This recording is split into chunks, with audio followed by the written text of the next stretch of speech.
Elton John and Princess Diana had a unique bond that everyone else could only wish for. Their friendship was the most highly publicized relationship in the limelight. They were seen everywhere together, smiling and being there for one another. During some rough times, Elton, being the lively and warm person he is, was there for Diana at her worst moments. But though they were great friends, a lot of what went on behind the scenes was always a secret. People have been left wondering for years what was going on between them. What did they say to each other when the cameras weren't there? Now, all this while, Elton John finally spoke up. The secret about their friendship has been kept hidden for so long, and now Elton is about to spill it. What's it going to be? What does he know that was never uttered before? The early years of Elton John. Elton John, born Reginald Kenneth Dwight on March 25, 1947, in Pinner, Middlesex, now part of London, came from a musical family. His dad, Stanley Dwight, was a trumpet player, while his mum, Sheila, had a more outgoing personality. Reginald was the oldest child, but his parents' marriage was troubled. They separated when he was just 14, which deeply affected him. Elton was largely brought up by his maternal grandmother and supportive mother, in contrast to his cold father. Following his parents' breakup, his mother married Fred Fairbrother, a stepfather whom Elton adored and referred to as Durf, the reverse of Fred. As a child, Elton had a natural talent for music. He began to play the piano as a child, and when he was 11, he won a scholarship to attend the Royal Academy of Music. But he was not an average student. Elton would regularly miss classes to travel around London on the Underground and disliked going to classical music classes, as they were dull. Despite that, he would still pass his exams comfortably due to his natural ability. When Elton was 17, he dropped out of school on the eve of his A-levels to start a career in music, much to the dismay of his father. His father wished that he would find a more secure career, such as working for a bank, but Elton had other aspirations. He started performing at a local pub, playing numbers alongside his own work. He joined a band at the age of 15 called Bluesology, where he started gaining even more fame. Elton's life took a turn in 1967 when he replied to an advertisement in a music magazine. He met Bernie Taupin, a lyricist who had composed some words without music. The two of them hit it off immediately, and Elton wrote melodies for Bernie's lyrics. This association proved to be the start of one of the greatest collaborations in music history. Elton renamed himself Elton John in honor of two members of the band, and subsequently legally appended Hercules after a favorite television character. He and Bernie collaborated as staff songwriters, writing songs for other performers. Their first major success was when they wrote songs for singers such as Lulu and Roger Cook. Their collaboration went on to expand, and by the early 1970s, Elton John was on his path to stardom with music that would permanently alter pop and rock history. Love, loss, and speaking his truth. Elton John's personal life has experienced its fair share of ups and downs, but he's never been shy about the path he traveled until he was finally able to be happy in his relationships. Years ago, in the late 1960s, when Elton was still a relatively unknown commodity, he was engaged to a woman named Linda Woodrow. She bankrolled him and his songwriting partner Bernie Taupin during their formative days.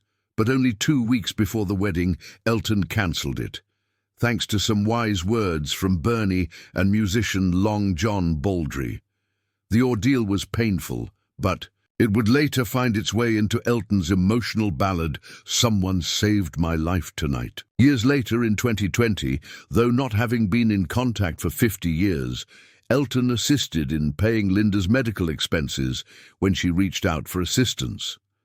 Following his massive breakthrough in America in 1970, Elton's first gay relationship was with John Reid, who was also his manager. They spent 5 years together, and even though their relationship was not sexual, Reed continued to manage him until 1998.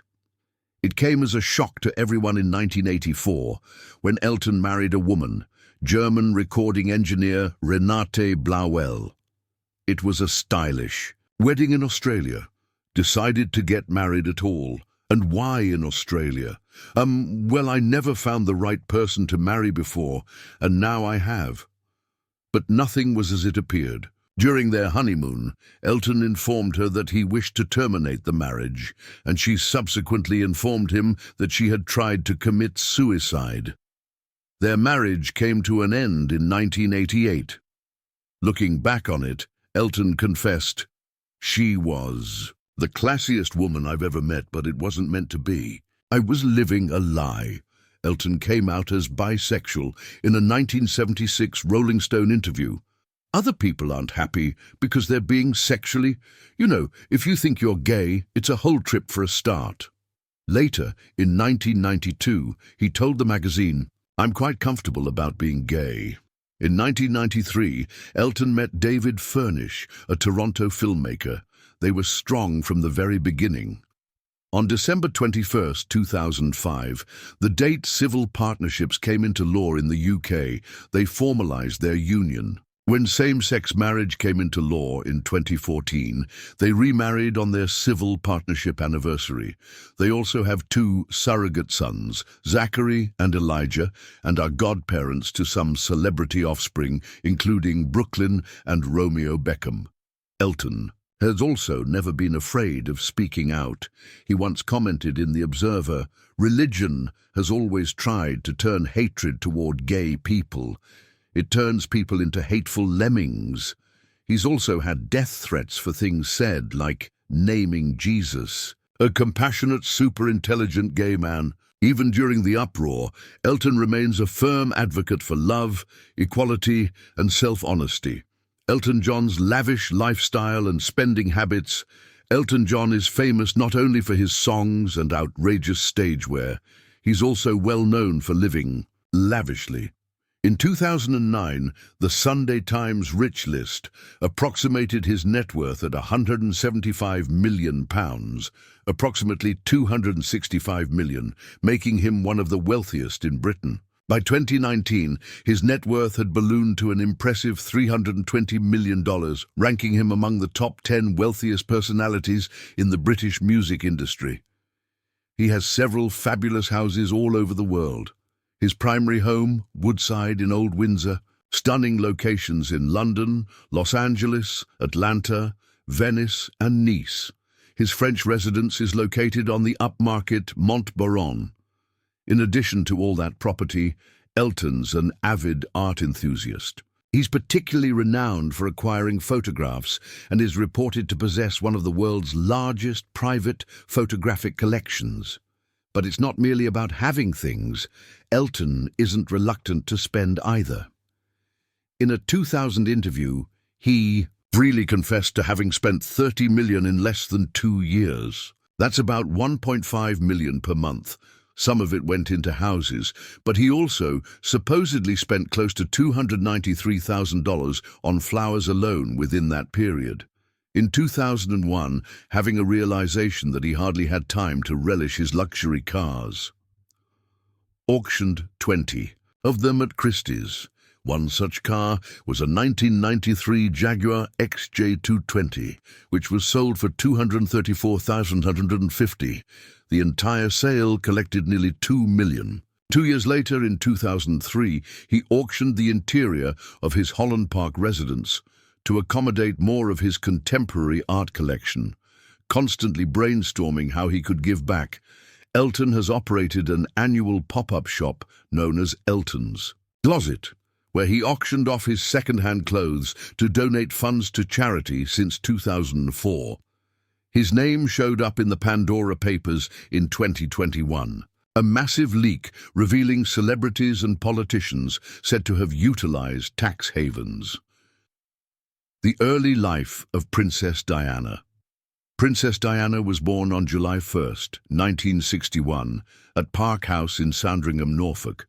She was the fourth of 5 children born to John Spencer, Viscount Althorp, and Frances Spencer née Roche, who were both from a titled family and had close associations with the British royal family. Indeed, each of Diana's grandmothers had been ladies-in-waiting to Queen Elizabeth, the Queen Mother. The family wished for a boy to continue the Spencer name, so it took them a week to decide on a name, Diana Frances, after her mother and an ancestor who had once been considered as a bride for a future king.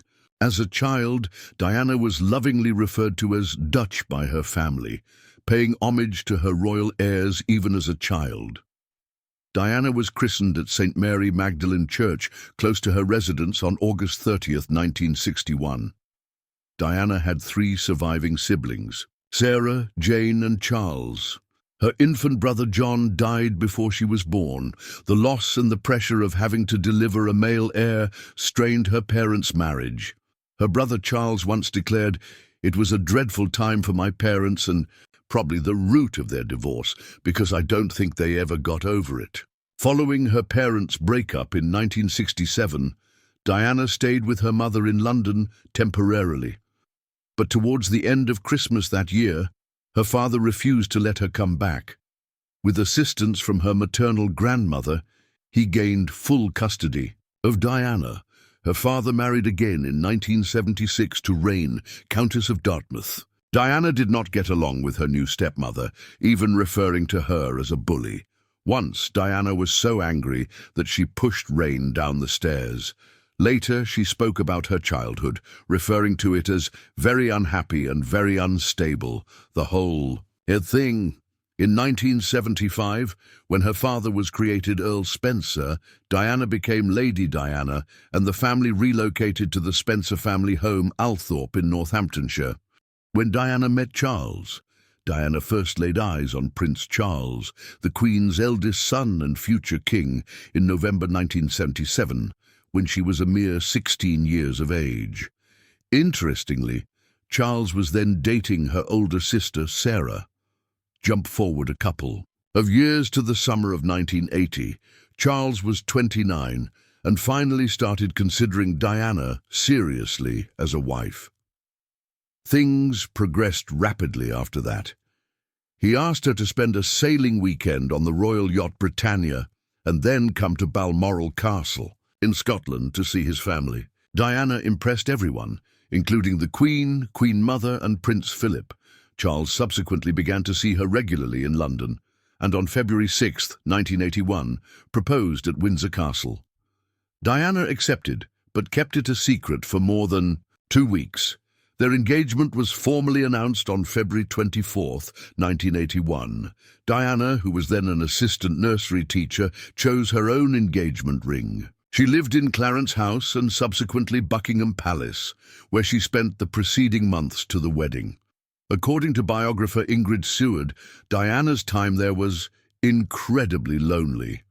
Despite loneliness, Diana publicly appeared with Charles for the first time in March 1981 at a charity ball where she met Princess Grace of Monaco. Diana broke tradition as the first English woman to wed the future king in more than 300 years, and the first royal bride to have worked for pay before engagement.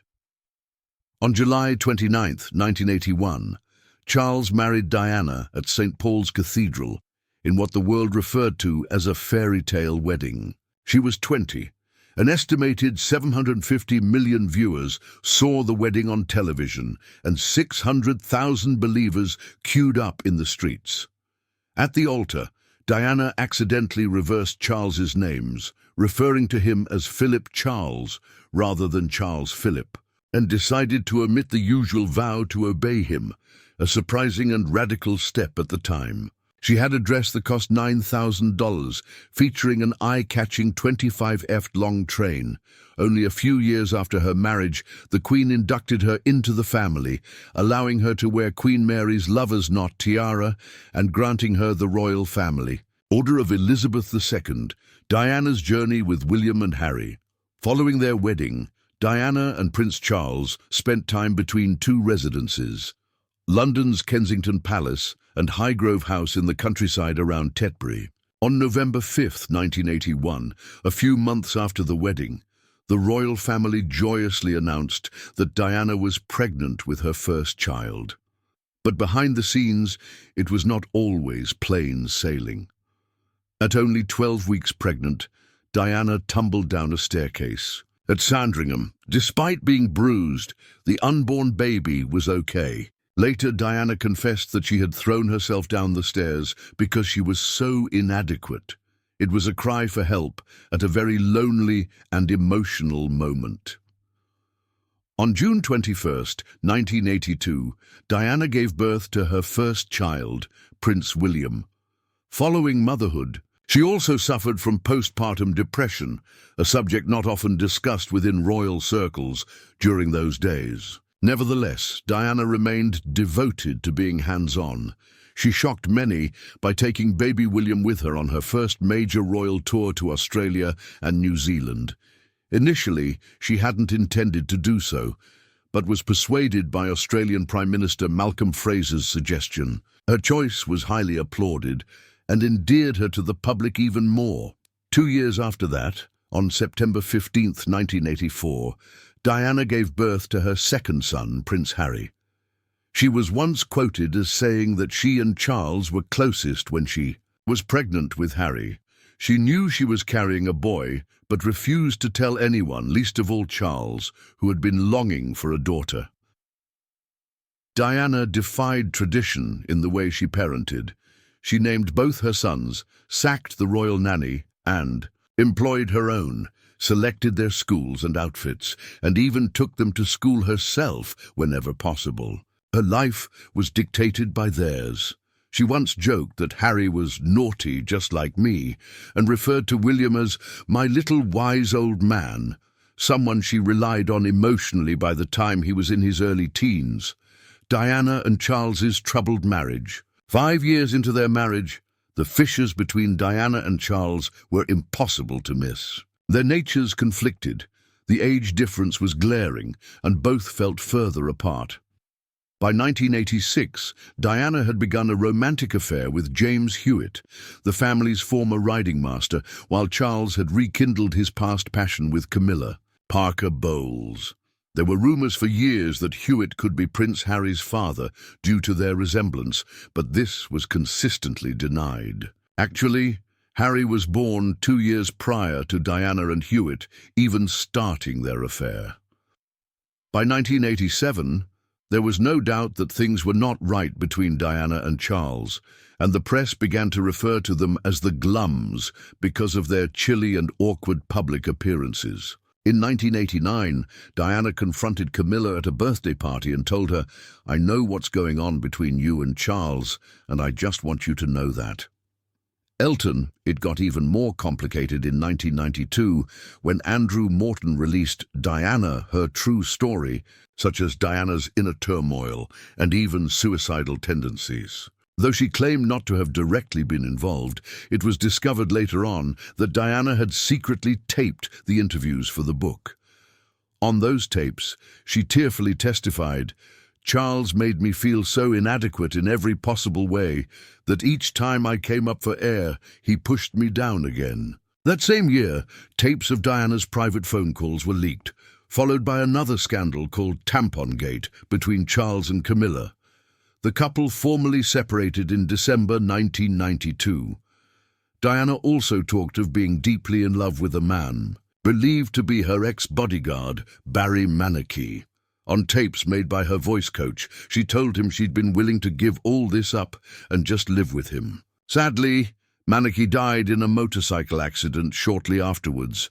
Although the Queen and Prince Philip tried to repair the marriage, both Diana and Charles had mentally checked out. Their marriage had gone beyond repair. The interview that changed everything.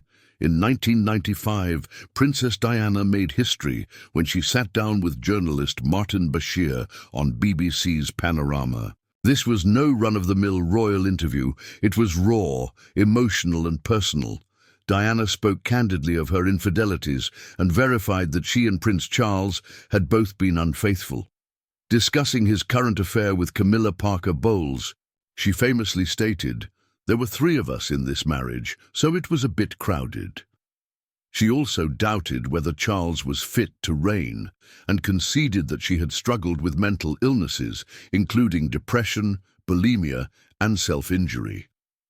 "I was ill with postnatal depression," she said, describing how she was frequently alone and under stress. Subsequently, it was revealed that Bashir had employed forged bank documents to influence Diana and her brother to have faith in him.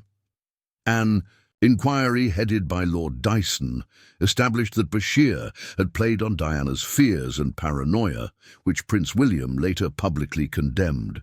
The interview was the last straw.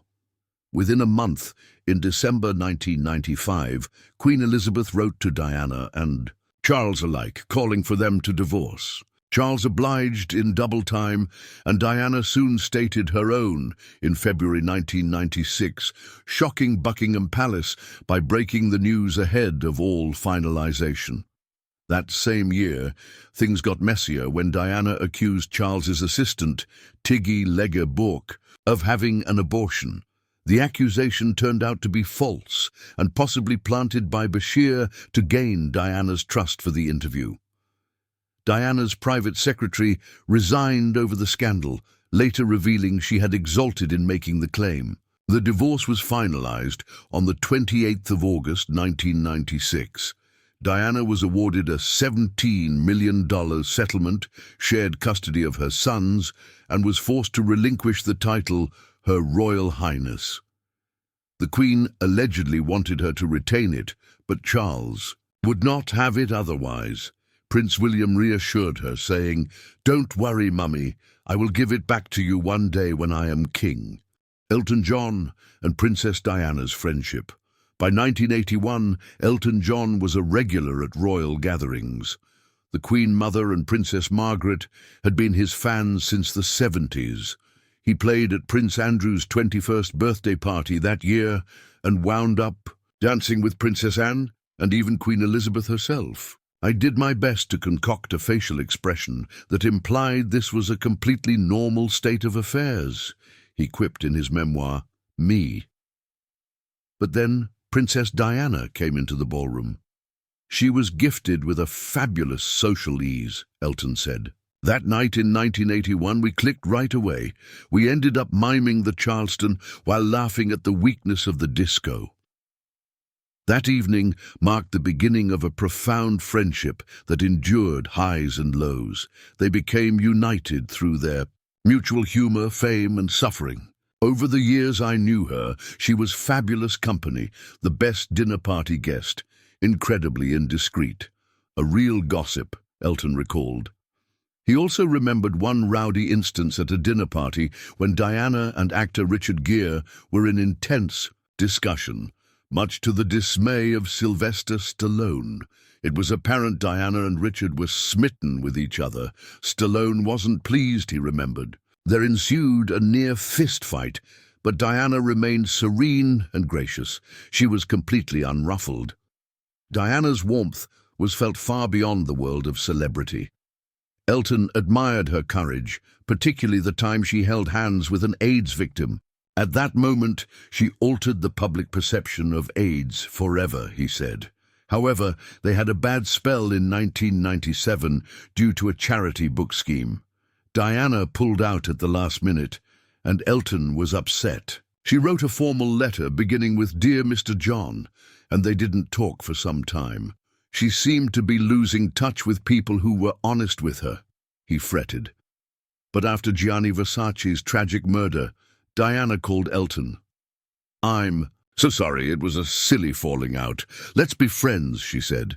They reunited, laughed, and made plans to meet again. Sadly, that meeting never happened. Princess Diana's death. On August 31st, 1997, Diana, Princess of Wales, died in a car accident in the Pont de l'Alma tunnel in Paris. Her driver was attempting to outrun the paparazzi, and the accident also killed her companion Dodi Fayed and their driver Henri Paul. Diana was taken to a hospital but was declared dead at approximately 4 a.m.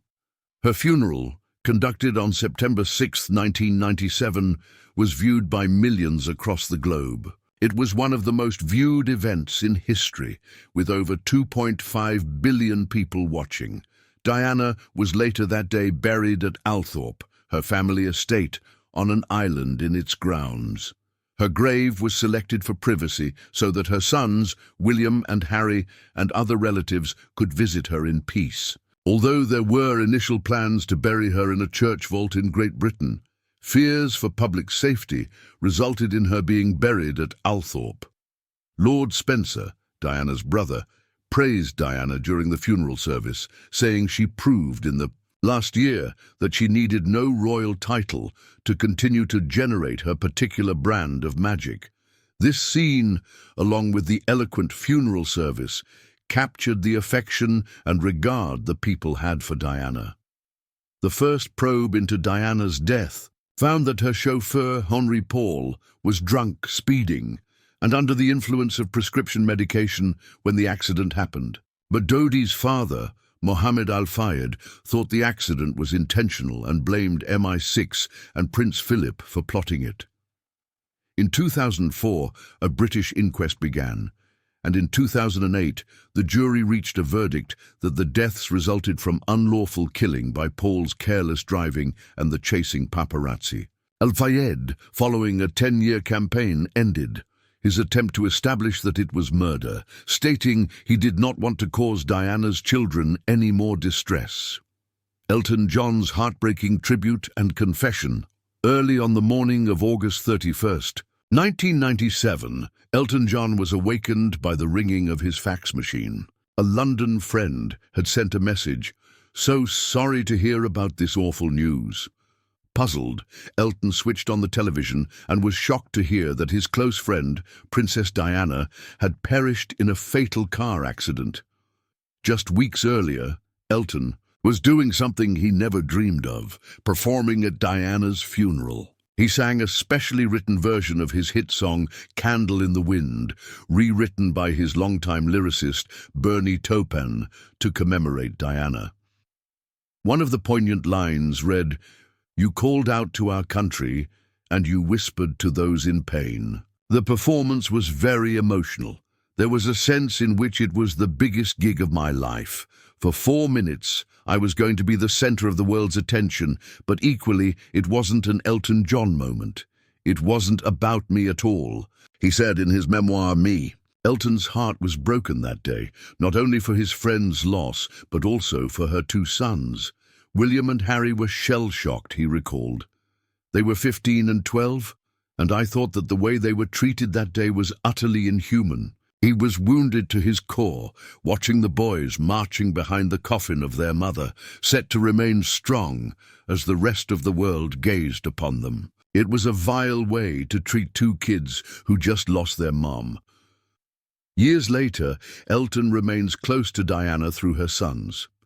When Prince Harry experienced intense media scrutiny in 2019, Elton spoke out, "I have a deep sense of duty to shield Harry and his family from the unwarranted press intrusion that led to Diana's premature death." For Elton, Diana's spirit continues to live on, not only in memories but in her sons. Sir Elton John has admitted that the 1990s rift with Princess Diana could have been due to pressure from the palace. In an interview on CNN's Larry King Live, Elton explained that her last-minute withdrawal cut him deeply, implying royal pressure behind her move. Titles and honors to Lady Diana. Diana was born with the name the Honourable Diana Frances Spencer. Upon her father's promotion as Earl Spencer in 1975, she was accorded the title of Lady Diana Spencer. When she married Prince Charles, she became Her Royal Highness the Princess of Wales, in addition to other titles such as Duchess of Rothesay and Countess of Chester. After her 1996 divorce, she was Diana, Princess of Wales, but without the Her Royal Highness title.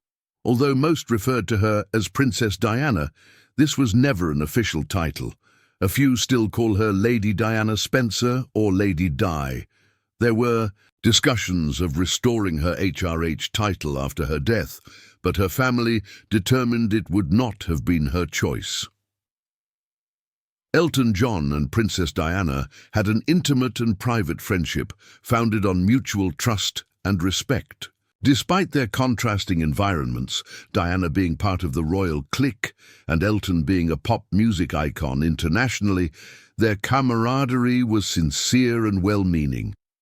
Elton always looked up to Diana for being kind-hearted and for her charity efforts, and he was always willing to stand beside her in rough times. Diana, for her part, took comfort in the company of Elton, and their friendship provided her with moments of joy in a frequently troubled and public existence.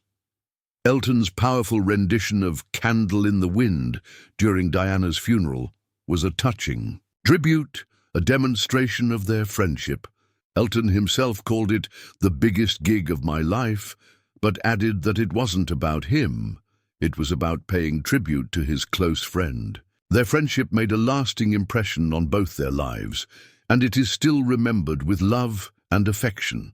Their relationship proved that even in the cutthroat world of fame, real friendships can grow from mutual understanding, love, and values.